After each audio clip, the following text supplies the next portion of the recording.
मोदी जी कोई को क्यों जांच लपेटा नहीं है। तो 125 करोड़ में 50 करोड़ लोग पहुंच गए, झेलो, अब तंबू फट गया तुम्हारा। रहा है? तो ऐसा मोक्ष तो सबको चाहिए, भेज दो उन्हें। वो मोक्ष से क्यों वंचित है? वो मोक्ष से क्यों वंचित है? जब अमृत स्नान हो रहा है, मोक्ष मिल रहा है, जब पूरा जीवन हम मोक्ष के लिए जीते हैं कि मोक्ष मिल जाए, हम जाकर के पिंड दान करते हैं गया में, बिहार के अंदर, इसलिए कि हमारी आत्माओं को शांति मिले। वो शांति मिल रही है, जाओ। मैं कहता हूं जो लोग ये कह रहे हैं कि मोक्ष मिलना चाहिए, उन लोगों को उन परिवारों के बीच में भेज देना चाहिए जिनके यहाँ ये शहादतें हुई हैं, जिनके मरे।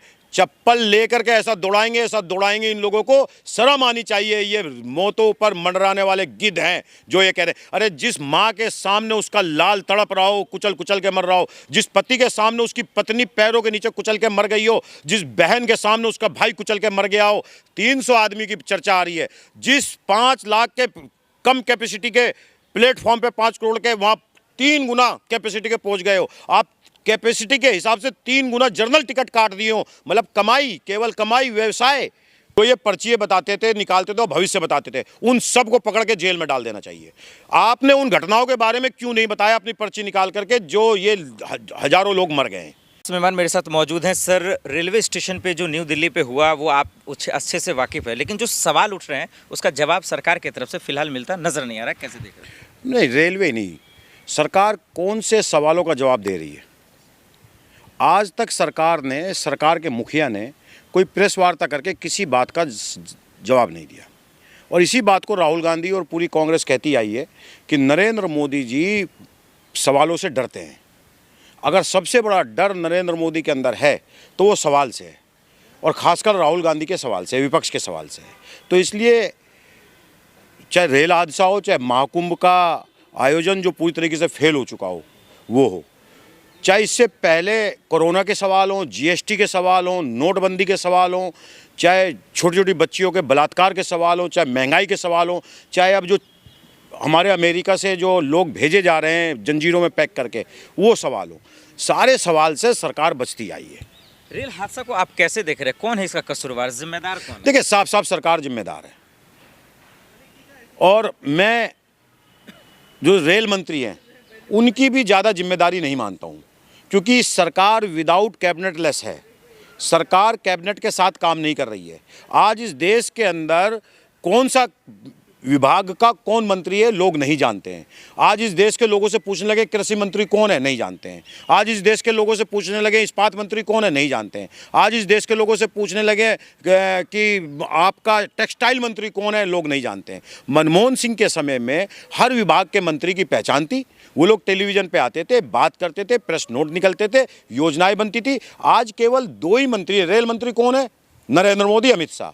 इस्पात मंत्री कौन है? नरेंद्र मोदी, अमित शाह। गृह मंत्री कौन है? नरेंद्र मोदी, अमित शाह। अश्विनी वैष्णव केवल और केवल वो हैं या ज्योतिरादित्य सिंधिया, वो लोग हैं। ये जितना भी कैबिनेट है, एक पर्चा निकलता आरएसएस के यहाँ से, मोदी जी के पास जाता है, मोदी जी की भेज देते हैं अपने कैबिनेट को कि आपको इतना काम करना है। जहाज मंत्री के पास मंत्रालय है, जहाज नहीं है। रेल मंत्री के पास मंत्रालय, रेल नहीं है। किसी मंत्री के पास काम करने के लिए कुछ नहीं है। केवल सिर्फ साइन करते रहो, ऊपर से जो आदेश है उस पर साइन करते रहो। इसलिए इनका दोष नहीं है। जो भगदड़ हुई है, जो भी कुछ हुई है, ये सारा का सारा दोष अगर जो कोई है कि सरकार जब चुनाव जीतने के लिए काम करने लगती है, सरकार जब संगठन की जिम्मेदारियों को अपने सर पे ले लेती है, तो फिर ये घटनाएं सामने आती है। देखिए, दो महकमे होते हैं किसी भी राजनीतिक दल के। एक तो होता है संगठन जो सरकार बनाने का काम करती है, और एक होता है कि लोगों के लिए जो काम करना हो उसको जमीन पर लाने का काम जो होती है, जो योजनाओं को, वो सरकार का काम होता है। भारतीय जनता पार्टी के अंदर दिक्कत क्या आ गई? भारतीय जनता पार्टी के अंदर संगठन जीरो है। नड्डा गड्ढा में चले गए, नड्डा गड्ढा के अंदर बैठे हैं, उनका कोई काम नहीं, कोई रोल नहीं है। सरकार ही संगठन का काम कर रही है। लेकिन सर, आदेश जांच की तो अश्विनी वैष्णव साहब दिए। अरे कोई जांच नहीं है। चंबल के डाकू जो पकड़ करते थे उन्हीं को जांच का आदेश दे दो। पुलवामा हमले की जांच करने कौन आया था? जिन्होंने आरडीएक्स हिंदुस्तान के अंदर भेजा था। तो अब आप किनसे जांच की उम्मीद कर रहे हो? जिन्होंने किया है भाई, आप 125 करोड़ के देश को ये कह दो आ जाओ। जिस मैदान की कैपेसिटी 5 करोड़ की नहीं है, वहां 50 करोड़ लोगों को बुला लो। आप ये कह दो खड़े होकर के, सरकारी साधुओं से, सरकारी संतों से कहलवा दो कि अगर जो नहीं आया वो देशभक्त नहीं होगा। तो 125 करोड़ में 50 करोड़ लोग पहुंच गए, झेलो, अब तंबू फट गया तुम्हारा। आज मैं तो आपसे कहना चाहता हूं, आज उत्तर प्रदेश के हवाओं में आजम खां को याद किया जा रहा है। एक बार फिर से आपके यूट्यूब पे, सोशल मीडिया में आजम खां का नाम गूंज रहा है, आजम खां का माफीनामा गूंज रहा है, आजम खां का महाकुंभ में किया हुआ सफल आयोजन घूम रहा है। सीतापुर जेल जाना चाहिए सरकार के मंत्रियों को और आजम खां से सीखना चाहिए महाकुंभ को किस पैटर्न पे हमें सही करना चाहिए। वो आजम खां को आज याद कर रहे हैं लोग, जिस आजम खां ने रेलवे में भगदड़ होने के बाद 35 लोग मरे थे इलाहाबाद में और अपना इस्तीफा देने की पेशकश की थी, बल्कि गलती रेलवे की थी। रेल जो है उत्तर प्रदेश के अधीन नहीं आती है, रेल मंत्री को इस्तीफा देना चाहिए था। एक साधुओं के लोगों ने प्रेस वार्ता करके ये बताया कि पिछले महाकुंभ में जब आजम खां मंत्री थे तो उस वक्त में एक छोटी सी भगदड़ हो गई थी, तो आजम खां ने अपनी टोपी उतार करके साधुओं के कदमों में रख करके ये कहा कि मुझे माफ कर दो, मुझसे गलती हो गई। और आजम खां का इतना बड़ा दिल, जिस मुसलमान के ऊपर आरोप लगाते हो कि ये महाकुंभ में नहीं आना चाहिए, उस आजम खां को आज याद कर रहे हैं। मैं तो कहता हूं कि आजम खां को रिहा करना चाहिए और आजम खां से ट्रेनिंग लेनी चाहिए कि महाकुंभ कैसे चलेगा। तो आने वाले लोग कह रहे हैं कि भाई जो लोग मर रहे हैं वो उन्हें मोक्ष प्राप्त हो रहा है। तो ऐसा मोक्ष तो सबको चाहिए, भेज दो उन्हें। वो मोक्ष से क्यों वंचित है? वो मोक्ष से क्यों वंचित है? जब अमृत स्नान हो रहा है और मोक्ष मिल रहा है, जब पूरा जीवन हम मोक्ष के लिए जीते हैं कि मोक्ष मिल जाए, हम जाकर के पिंड दान करते हैं गया में, बिहार के अंदर, इसलिए कि हमारी आत्माओं को शांति मिले। वो शांति मिल रही है, जाओ। मैं कहता हूं जो लोग ये कह रहे हैं कि मोक्ष मिलना चाहिए, उन लोगों को उन परिवारों के बीच में भेज देना चाहिए जिनके यहाँ ये शहादतें हुई हैं, जिनके मरे। चप्पल लेकर के ऐसा दौड़ाएंगे, इन लोगों को शर्म आनी चाहिए। ये मौतों पर मंडराने वाले गिद्ध हैं जो ये कह रहे हैं। अरे जिस माँ के सामने उसका लाल तड़प रहा हो, कुचल कुचल के मर रहा हो, जिस पति के सामने उसकी पत्नी पैरों के नीचे कुचल के मर गई हो, जिस बहन के सामने उसका भाई कुचल के मर गया हो, 300 आदमी की चर्चा आ रही है, जिस 5 लाख के कम कैपेसिटी के प्लेटफॉर्म पे 5 करोड़ के वहाँ 3 गुना कैपेसिटी के पहुँच गए हो आप। कैपेसिटी के हिसाब से 3 गुना जर्नल टिकट काट दिए हो, मतलब कमाई, केवल कमाई, व्यवसाय कमाना, सिर्फ यही इसी पे लगे हुए हो। बीजेपी के चाहने वाले और धीरेन्द्र शास्त्री करे, ये सब तो छोटी मोटी घटना होती रहती है। मैं आज एक बात कह रहा हूं आपसे, जो ये पर्चियां बताते थे, निकालते थे और भविष्य बताते थे, उन सबको पकड़ के जेल में डाल देना चाहिए।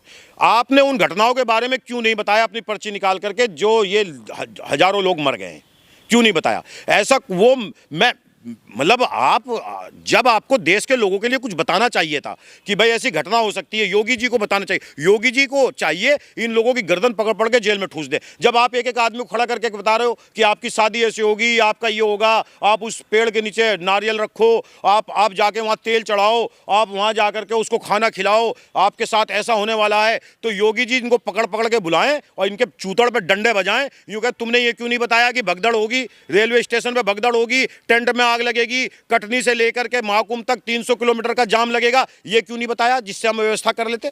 ये क्यों नहीं बताया? ये सब बहकाने वाली एक आर्ट है, एक कला है। कोई ऐसा चमत्कार इन लोगों के पास नहीं है। जो चमत्कार बताने वाले राम रहीम आसाराम थे, जेल में रहे, छोटी छोटी बच्चों को बलात्कार कर करके। सबका नंबर आएगा, ऐसी बात नहीं, इनका भी नंबर आएगा, सबका नंबर आएगा। एक आखिर में ये बता दीजिए, एक तरफ महाकुंभ में भी भगदड़ हुई, वहाँ भी मौतें हुई, रेलवे स्टेशन पे हुई, वहाँ भी मौतें हुई, क्या इलाज है? आप अपने नज़रिए से कैसे देख रहे हैं, क्यों ये सब हो रहा है? देखिए, आज योगी और मोदी और अमित शाह चूक कर गए। ये जिन लोगों ने, अब ये देखो सुनो, ये जिन लोगों ने कहा था कि मुसलमानों को नहीं आना चाहिए महाकुंभ में, वो आज भाजपा की नीति के सबसे बड़े विरोधी साबित होने जा रहे हैं। अगर मुसलमान वहाँ जाते तो इन्हें बहाना मिल जाता, Pakistan angle, Afghanistan angle, border angle, इन्हें बहाना मिल जाता। मुसलमान नहीं वहाँ गया। मैं मुसलमान नेता होने के नाते इस बात को आपके चैनल के माध्यम से कह रहा हूँ, मुसलमान ऐसे धार्मिक आयोजन से बचें जहाँ भारतीय जनता पार्टी की सरकारों का हाथ है, बिल्कुल ना जाएं। लेकिन मुसलमान उन आयोजनों के आसपास रहें, और जैसे ही वहाँ हिंदू परेशान हो, इनकी गलत नीतियों के कारण हिंदुओं की जान पर खतरा बने, अपनी मस्जिदों मदरसों के दरवाजे खोल दें, अपने घरों के दरवाजे खोल दें, अपने माल के दरवाजे खोल दें, क्योंकि इस देश का हिंदू हमारा भाई है, इस देश का हिंदू धर्म हमारा धर्म है। क्योंकि हम पाकिस्तान जाने से अगर जो हमारा परिवार यहाँ रुका है तो वो इन्हीं हिंदू भाइयों के कहने से रुका था। यहाँ का हिंदू हमारा भाई है, इसलिए उनको गले लगाएं। भाई देखो, आज मैं एक बात बताता हूँ, जब आप कैबिनेट से चर्चा नहीं करोगे, जब आप लोगों की सलाह नहीं लोगे, जब आप कम्युनिटी को अपने आयोजन के लिए जो तैयारी करनी हो उसमें हिस्सेदार नहीं बनाओगे, तब महाकुंभ जैसी भगदड़ होगी। मुझे नसीम खान, मैं छोटा सा कार्यकर्ता, मुझे दे दो आप महाकुंभ, मुझे दे दो ना महाकुंभ।